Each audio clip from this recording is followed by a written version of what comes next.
ചെമ്പനീർ പൂവിന്റെ പുതുപുത്തൻ വിശേഷത്തിലേക്ക് എല്ലാവർക്കും സ്വാഗതം. സുധിയുടെ ബെഡ്റൂമാണ് കേട്ടോ സച്ചിയും രേവതിയും ഉപയോഗിക്കുന്നത്. പക്ഷെ സുധിയുടെ വിവാഹം കഴിയുന്നതോടെ രേവതിക്കും സച്ചിക്കും ആ റൂം ഒഴിഞ്ഞു കൊടുക്കേണ്ടി വരികയാണ്.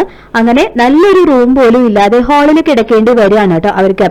അങ്ങനെ ഒരു ദിവസം സുധിയും വൈഫും പുറത്തു പോയിരിക്കുന്ന സമയത്ത് രേവതി വീട്ടിലിരുന്ന് പൂ കെട്ടാണ്. അപ്പൊ അവിടേക്ക് സച്ചി വരുമ്പോൾ രേവതി ആണെങ്കിൽ ആകെ ക്ഷീണിച്ചിരിക്കുന്നത് കാണുന്നുണ്ട് കേട്ടോ. അപ്പൊ എന്ത് പറ്റി നിനക്കെന്ന് ചോദിച്ചുകൊണ്ട് സച്ചി രേവതിയുടെ നെറ്റിയിൽ കൈവച്ച് നോക്കുന്നുണ്ട്. എന്നിട്ട് രേവതി, നിനക്ക് നല്ല പനിയുണ്ട്, എന്നിട്ട് നീ എന്തിനാ ഈ പൂക്കളൊക്കെ കെട്ടുന്നത്? ഒന്ന് ഫോൺ ചെയ്തിരുന്നെങ്കിൽ ഞാൻ മരുന്ന് വാങ്ങിയിട്ട് വരികയായിരുന്നല്ലോ, നമുക്ക് ഡോക്ടറെ കണ്ടിട്ട് വരാമെന്നൊക്കെ സച്ചി പറയുമ്പോ അതൊന്നും വേണ്ട, ചെറിയ പനിയല്ലേ ഉള്ളൂ, മെഡിക്കൽ ഷോപ്പിൽ നിന്ന് ഏതെങ്കിലും മരുന്ന് വാങ്ങിച്ചു കഴിച്ചു കഴിഞ്ഞാൽ അത് മാറും എന്നൊക്കെ രേവതി പറയുന്നുണ്ട് കേട്ടോ സച്ചിയോട്.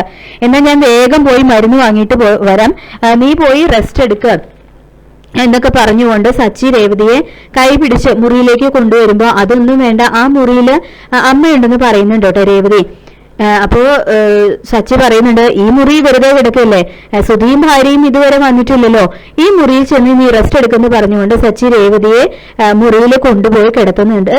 നീ റെസ്റ്റ് എടുക്കുക, ഞാൻ ഉടനെ വരാം എന്ന് പറഞ്ഞുകൊണ്ട് സച്ചി മരുന്ന് മേടിക്കാനായിട്ട് പോവാണ് കേട്ടോ. അപ്പൊ രേവതി ആണെങ്കിൽ വല്ലാത്ത ക്ഷീണം കാരണം ആ റൂമിൽ കിടന്ന് ഉടനെ ഉറങ്ങി പോവുകയും ചെയ്യുന്നുണ്ട്. ഇതേ സമയം തന്നെ സുധിയും ശ്രുതിയും പുറത്തു പോയിട്ട് മടങ്ങി എത്താണ്. അപ്പോൾ സുധി പറയുന്നുണ്ട്, ശ്രുതി ഞാൻ നല്ല ടയേർഡാണ്, ഒന്ന് പോയിട്ട് വിശ്രമിക്കട്ടെ, നീ പോയി കുറച്ച് വെള്ളം എടുത്തുകൊണ്ട് വരാൻ പറഞ്ഞുകൊണ്ട് സുധി റൂമിലേക്ക് ചെല്ലുകയാണ് കേട്ടോ. അപ്പൊ ഇതേ സമയം രേവതി തന്റെ ബെഡിൽ കിടന്ന് ഉറങ്ങുന്നത് കണ്ട് സുധിക്ക് ശരിക്കും ദേഷ്യം വരികയാണ്. തുടർന്ന് ശ്രുതിയെ വിളിച്ചിട്ട് പറയുന്നുണ്ട്, നീ ഇത് കണ്ടില്ലേ ശ്രുതി, രേവതി നമ്മുടെ ബെഡിലാണ് കിടക്കുന്നത് എന്ന് പറഞ്ഞുകൊണ്ട് ചന്ദ്രമതിയെ വിളിച്ചുകൊണ്ട് വരാനായിട്ട് പോവാണ് കേട്ടോ സുധി. എന്നിട്ട് ചന്ദ്രമതിയോടായിട്ട് പറയുന്നുണ്ട്, ജോലി കഴിഞ്ഞ് റെസ്റ്റ് ചെയ്യാൻ എനിക്ക് ഈ വീട്ടിലൊരു മുറി പോലും ഇല്ല, ആ രേവതി എന്നെ മുറിയിൽ കിടക്കുന്നത് അമ്മ ചെന്ന് നോക്കുക, പോയി എഴുന്നേൽപ്പിക്കുക അമ്മ എന്നൊക്കെ ചന്ദ്രമതിയോട് ചെന്ന് പരാതി പറഞ്ഞു കൊടുക്കുന്നുണ്ട് കേട്ടോ ശ്രുതി. അപ്പൊ ശ്രുതിയും പറയുന്നുണ്ട്, രേവതി ഇത് മനഃപൂർവ്വം ചെയ്തത് ആന്റി, ഞങ്ങൾ വരുന്നത് കണ്ട് കിടന്നതാണെന്നൊക്കെ ശ്രുതി കൂടി പറയുന്നതോടെ ചന്ദ്രമതി കലിയുള്ളി രേവതി കിടക്കുന്ന ആ റൂമിലേക്ക് ചെല്ലുകയാണ് കേട്ടോ. ശേഷം റൂം തട്ടിയെടുക്കാനുള്ള നിന്റെ പ്ലാൻ ഒന്നും ഇവിടെ നടക്കില്ല എന്നൊക്കെ പറഞ്ഞുകൊണ്ട് ചന്ദ്രമതി രേവതിയെ എഴുന്നേൽപ്പിക്കുകയാണ്. അപ്പൊ വാതിൽക്ക് നിന്ന് സച്ചി ഇതെല്ലാം കേട്ടുകൊണ്ട് നിൽക്കുകയും ചെയ്യുന്നുണ്ട് കേട്ടോ. അപ്പൊ രേവതി പറയുന്നുണ്ട്, പനി ആയതുകൊണ്ട് കിടന്നുപോയതാണെന്നൊക്കെ രേവതി പറയുന്നുണ്ടെങ്കിലും നിന്റെ ഒരു കള്ളത്തരവും ഈ വീട്ടിൽ ചെലവാവില്ല, ആ ഹാളിൽ ഇഷ്ടം പോലെ സ്ഥലം ഉണ്ടല്ലോ, നിനക്ക് പ്രത്യേക മുറി തന്നെ വേണോടി, നീയൊക്കെ പുറത്തു കിടന്നാൽ മതി, ഇല്ലെങ്കിൽ വാടി എന്ന് പറഞ്ഞുകൊണ്ട് ചന്ദ്രമതി രേവതിയെ പുറത്തേക്ക് തള്ളിയിടുകയാണ് കേട്ടോ ചെയ്യുന്നത്. ഇത് കണ്ട് സച്ചി ദേഷ്യത്തോടെ വന്ന് ചന്ദ്രമതിയെ തടയുന്നുണ്ട്.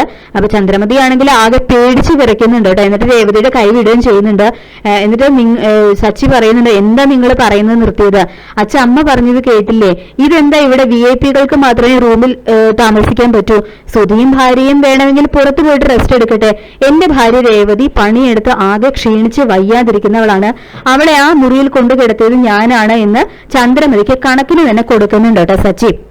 തുടർന്ന് ശ്രീകാന്തിന്റെ ഭാര്യ വന്ന്, ഏട്ടത്തിക്ക് പനിയാണോ, ഏട്ടത്തി ആ റൂമിൽ റെസ്റ്റ് എടുത്തതിന് എന്തിനാ ഇത്ര അധികം പ്രശ്നം ഉണ്ടാക്കുന്നത് എന്നൊക്കെ പറഞ്ഞുകൊണ്ട് രേവതിയെ സപ്പോർട്ട് ചെയ്ത് സംസാരിക്കുന്നുണ്ട് കേട്ടോ വർഷ. തുടർന്ന് രേവതി, നീ ഇവിടെ വന്നിരിക്കുക, ഈ മരുന്ന് കഴിക്കുക എന്ന് പറഞ്ഞുകൊണ്ട് രേവതിക്ക് ഗുളിക കഴിക്കാനുള്ള വെള്ളമൊക്കെ എടുത്തു കൊണ്ടുവന്ന് കൊടുക്കുന്നുണ്ട് കേട്ടോ സച്ചി. അങ്ങനെ ചെമ്പനീർ പൂവിന്റെ വളരെ രസകരമായിട്ടുള്ള എപ്പിസോഡുകൾ തന്നെയാണ് വരാനായിട്ട് പോകുന്നത്. ഈ റിവ്യൂ ഇഷ്ടപ്പെട്ടെങ്കിൽ ലൈക്ക് ചെയ്യുക, ആദ്യമായിട്ട് ചാനൽ കാണുന്നവരെങ്കിൽ പ്ലീസ് ഒന്ന് സബ്സ്ക്രൈബ് ചെയ്ത് സപ്പോർട്ട് ചെയ്യുക. താങ്ക്